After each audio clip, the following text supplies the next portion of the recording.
Binaliwala ka ba sa taong mahal mo at gusto mo ba siyang mapapasayo habang buhay? Gawin mo ito sa kanya. Ang kailangan mo dito, buo ang iyong paniniwala, walang ibang iniisip at pagdududa. Kailangan mo lang ng papel, panulat, larawan niya. Isulat mo sa papel ang pangalan niya at apelyido. At sa baba ng pangalan niya, isulat mo ito. Pagkakaisipan mo ako sa lahat ng oras, Marichi Dinal Ziki. At pagkatapos mong maisulat, kunin mo ang larawan niya at hawakan ito at iisipin mo siyang mabuti at banggitin ito. Pangalan niya, pagkakaisipin mo ako sa lahat ng oras, Marichi Dinal Ziki.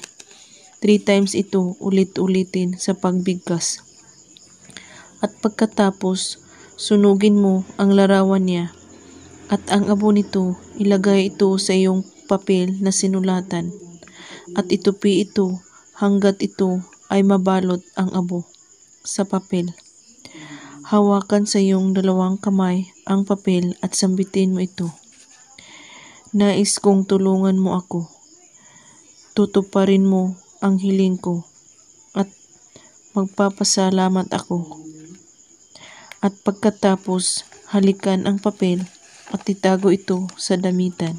At kapag magpaparamdam na siya sa iyo o mangyayari na, kunin mo ang papel at sunugin mo ito at hindi ka na niya titigilan. Gawin ito kahit anong oras at araw, basta't buo ang inyong paniniwala sa paggawa at walang ibang iniisip at pagdududa. At kung may katanungan po kayo ay magko-comment lang po sa baba. Maraming salamat sa panonood. May God bless us all.